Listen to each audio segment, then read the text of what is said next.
Welcome back to 20 minutes of Sunderland chat. Jordan says, I'm going to say it, I am starting to now worry about Le Bris. I don't want him sacked, but we've now been poor for ages. We've dropped off now since November and December. His game management is shockingly bad, and he's too stubborn to change the team. We've got Dylan, Charlie, and Jamie back with us to review lots and lots of different topics on this week's show. Thank you very much for joining us. We're going to talk about should we all be worried about Bris? Plus, people want Patterson dropping, and people have been commenting on his weight. We'll get into that debate in a second. And people want Simon Moore starting at Hillsborough this Friday. The atmosphere at the Stadium of Light is flat, people are saying. We'll get this panel's view on that. And who would we like to see go down?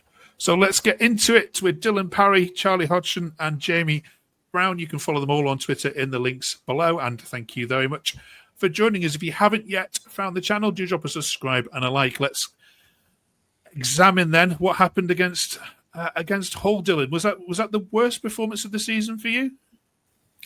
It's definitely up there. I'd say it's at the bare minimum, it's our worst home performance.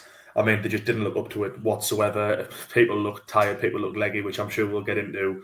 But I think that game could have gone on for another half an hour, and we wouldn't have got anywhere near scoring. Yeah, really, really terrible. And I mean, it's obviously a big kick in the balls to have the unbeaten home record come to an end as well. So, yeah, just terrible day. Let's try and forget about it now. Right. We're going to explore it a little further. Let's get this comment about Le Bris heading on there. So, Jamie, people are saying this because if you look at the run of the last the four home games, there was the win against Luton in there, but of course there was a disappointment against Watford. There's a disappointment against Plymouth, and fans are saying he's got no plan B. He's playing rig when he looks tired. He's bringing on the wrong players. Graham says that was abysmal. Le Bris has so many questions now to answer. His selections, tactics, use of subs. He looks out of his depth. He's also lacking confidence to make changes. He's being out-coached by opposition game after game. We are limping into the playoffs. Do you agree, Jamie? With every word that you just kind of mentioned there, I think he's got it spot on. We've become so easy to play against. We lack any real intensity. We struggle against a low block. We have done all 3/4 of the season. We give teams an easy goal again, like yesterday, and it becomes even harder because they slow the game down. We get frustrated, and without that intensity, that drive, any atmosphere in the stands, the game becomes so easy as for the away team. Yesterday, I wouldn't say Hull were great, but they never looked in danger. They controlled the game for large periods. And like Dylan said earlier, we wouldn't have scored if we were still there now, to be honest. Big problems, I think, at the moment are problems which need addressing sooner rather than later. Yeah. I mean, we are a neutral channel. I'm going to say I'm absolutely gutted that Sunderland have fallen off in the last week or so, because I think every neutral wants Sunderland to be up there in this conversation with Leeds, Burnley and Sheffield United. But Charlie, it's looking more and more likely that probably automatics are over. Yeah, I'd say so. I think they had to win. They had to win yesterday with Sheffield United playing Leeds. Because if they'd won that game and then Leeds had gone on to beat Sheffield United, all of a sudden I think the gap would have been 4 points, I want to say. So then it's back on, but I don't see it now. Burnley won as well, so even they've got a gap on us. So I think the top two is probably gone. They just need to get their heads back and focus on the playoffs now, because, I mean, we're not going to drop out of it, you'd like to think. So, they just need to kick on, try and get their heads back and just get playing like they were the first half of the season, because I'm not really too sure what's been going on. Okay. Let's have a look at some others. Cheers for that, all of you. John says that was rubbish. RLB needs to reset, Dylan, and start playing other players. And so that was a tweet by so many fans. He needs to start again. He needs to refresh. Rig looks dead on his feet, and there was no urgency. Our passing was terrible. 2 up top needs to be the way ahead. Lots to unpack there. Let's talk about Rig looking dead on his feet. This is something we talked about last week. He's a very, very talented young man, but for a young lad, he's played a lot of games, hasn't he? Yeah, I think we're sort of towing a fine line towards him going down the same route as Job had last season and getting the same treatment that Callum Doyle got under Lee Johnson, where you can see the quality, you can see that they're good young players, but when you're playing almost every minute of every game at such a young age, it's not going to be consistent over a game in this division. I mean, it's 46 games, and for a teenage lad to have to play every game, it's not really practical. I do have to say, obviously, Enzo, by the sounds of it, has come off because of something to do with his hamstring. You would like to have imagined if he wasn't injured, then Rig would have been the one to come off at halftime for a main Mundell, and then maybe you would have finally seen Enzo through the middle. But it's just it's typical. But then that tweet we just seen there saying he needs to start playing other players, like who were playing. Everyone was wanting Samet to start. Samet gets a start. He comes off the bench. He's not been too great, so now everyone wants him nowhere near the team. You've got Alexic, who apparently still doesn't really speak English yet. I think he's a good player, but he hasn't when he's played done anything to stamp down a spot in the team. And obviously we're still waiting for a few players like Tommy Watson to come back. I think maybe it's just starting to show a bit more where we're maybe lacking depth in some areas, because as much as we'd like to be able to rotate, I mean, I think it shows the difference. Like when we played Leeds, as I said, they can afford to have the likes of Stroud and Rothwell coming off the bench in games. We don't quite have that level of depth, and that's probably why it's looking like we're going to slip out of the race for top two. Yeah, I mean, I know Charlie said earlier, you're not going to get caught by the team in seventh, are you? You've got a good 10, 11 points. So is the worry for you all here that now we know you're probably going to finish fourth, that the season just peters off in terms of performances, and then what you really need is that consistent run into the playoffs, and usually the winner of the playoffs is the team in form, isn't it? What do you all think to those suggestions? This could just now peter out into nothing. I think we're well on the way to that. I think I saw a stat today. We've won 8 games in 22, which I was blown away by, to be honest. I think over recent years as well, I think Blackburn were in a great position. They fell away badly, didn't get in the playoffs. Middlesbrough had a similar run. They were flying. This sort of time of the season came around again. They struggled in the playoffs after not winning many games in the last dozen. Momentum is massive in football, and I think we peaked quite soon in the season, and we struggle to maintain them standards from what we set. Just a couple more on this one. Charlie, this was another tweet. Metham suddenly being benched is very, very bizarre. He's been our best defender all season. Now doesn't get a game. Thank you, Josh, for this one. Thoughts on that? Well, he had a knock himself, didn't he, Metham, I think? I assume that was why he got dropped, is just because he was carrying a bit of a knock. So when Ballard was fit, they just brought him in, and now, but naturally Ballard's got injured again, so Metham's going to be back in.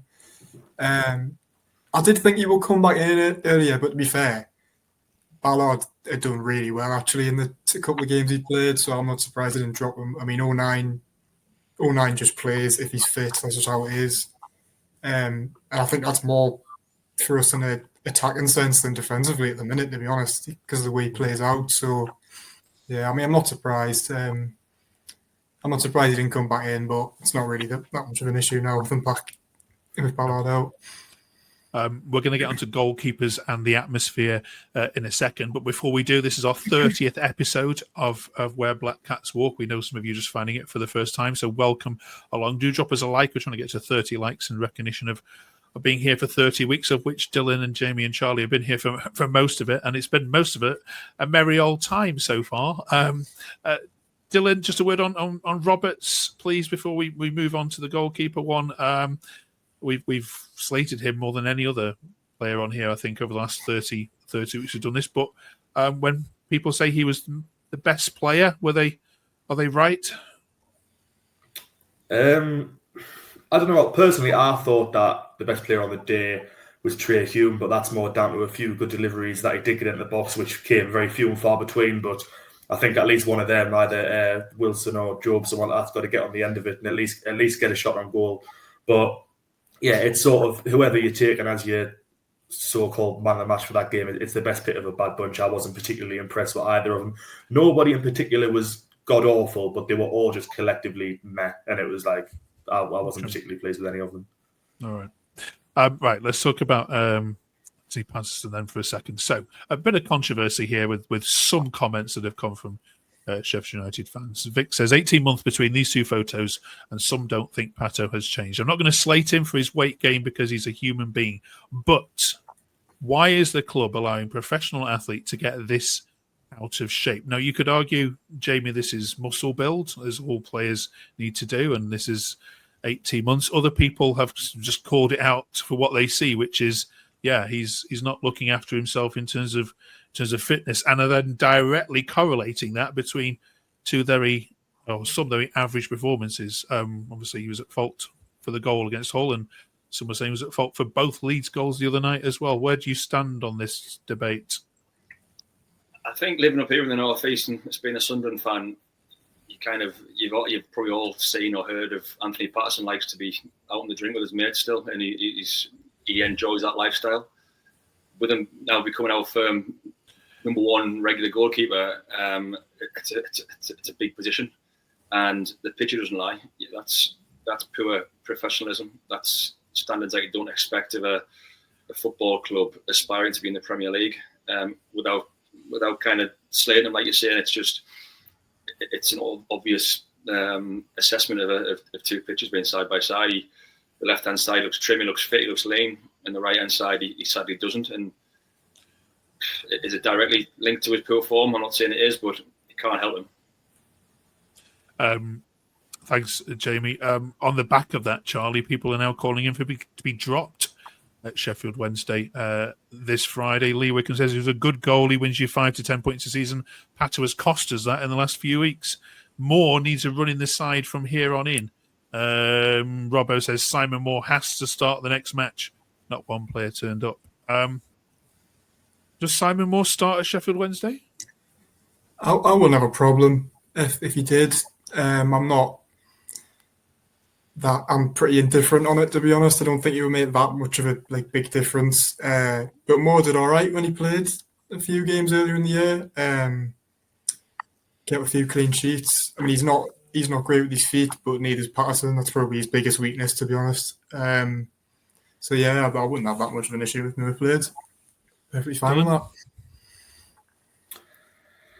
Yeah, it's a tough one because, I mean, as Charlie said there, Moore had a couple of clean sheets earlier in the season, but in those games, did he face many shots? No, he didn't.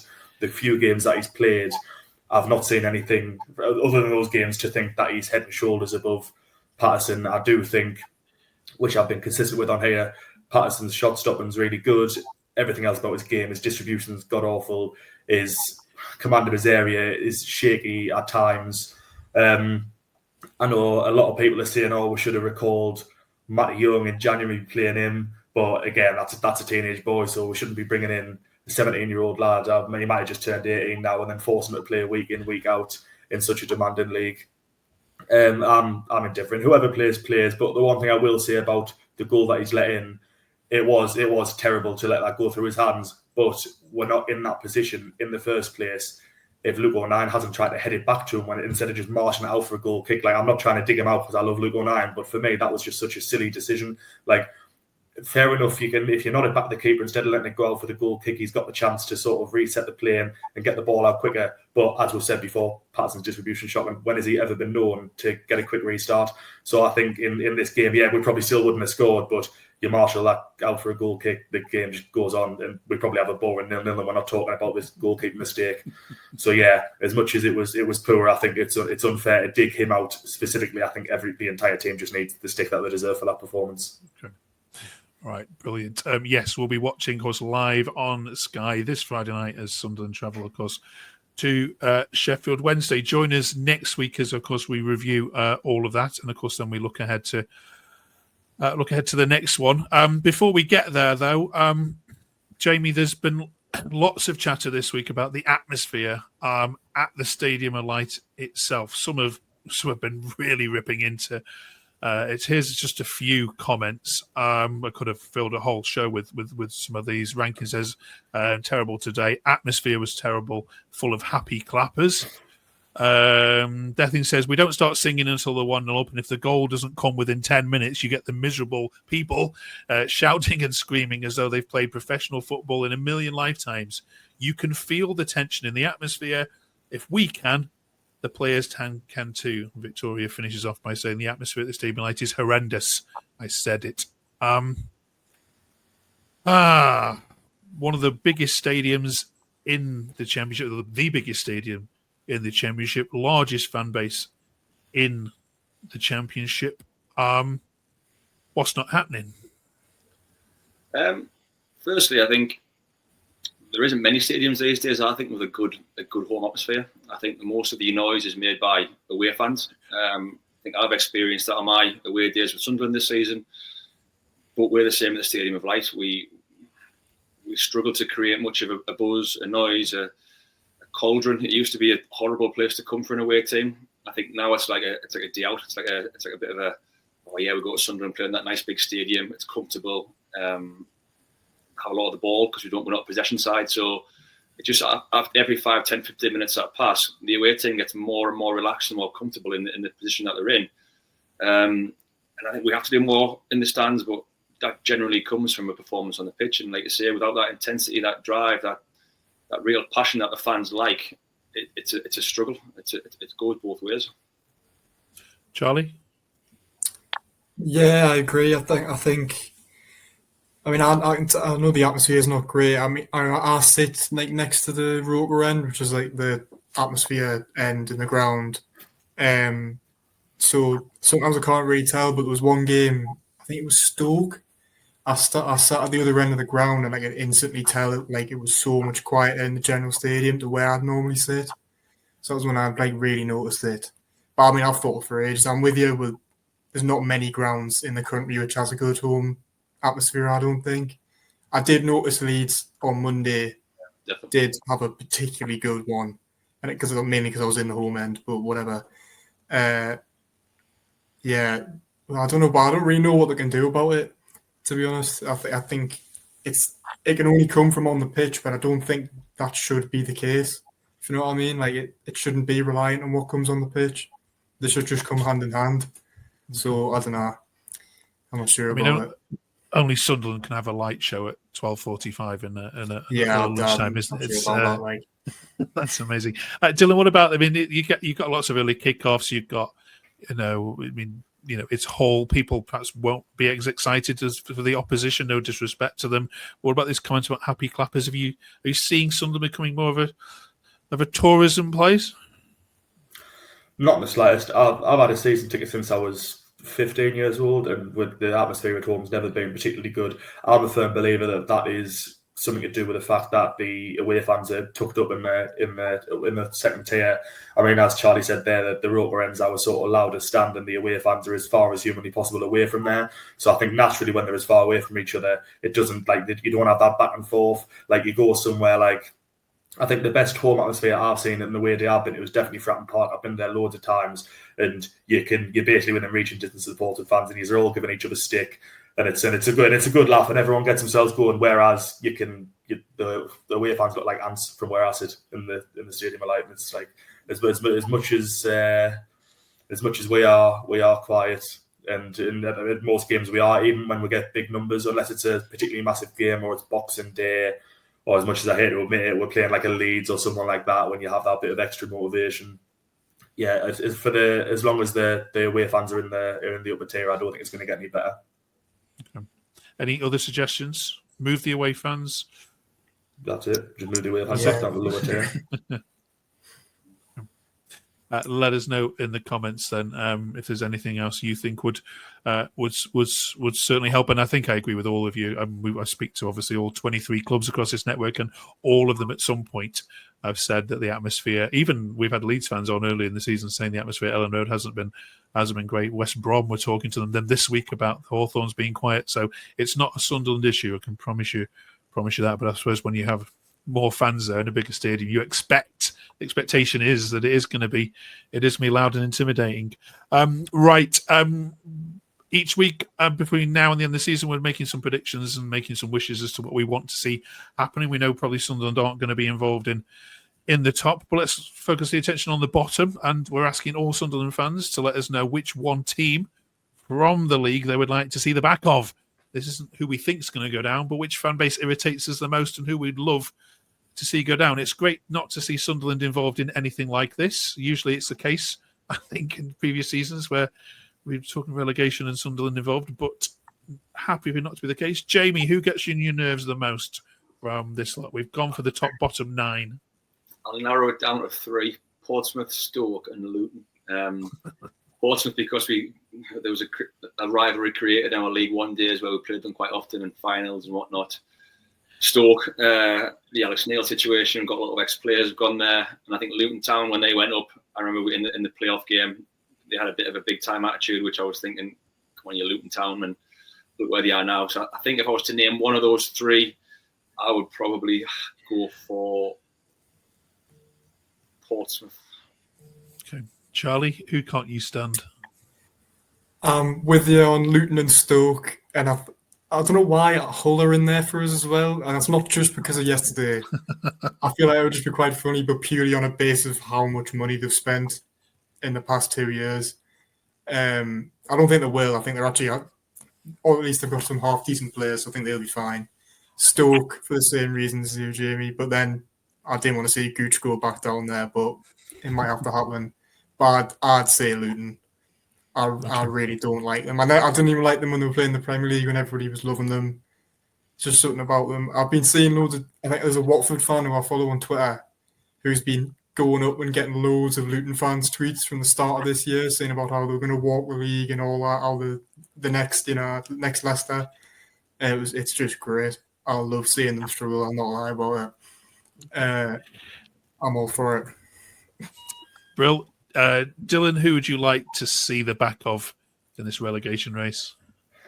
Yeah, well, on paper, I should probably agree with Jamie's Portsmouth shout, but because every time we played them in League One and we got absolutely battered, so that should be enough to scar me into wanting them to go back down. But I suppose I've got a respect for their fan base because, as I said, the home atmosphere is outstanding, and they were sort of in the depths of League One for much longer than we were, and I'm sure we had it bad enough. So I've got no issue with them now that they're back up and putting a good fight in. I'm just going to go with the majority. I'm saying Luton. I just can't abide by them. Part of it might be because I'm bitter that they knocked us out of the playoffs, but as you say, it's just they.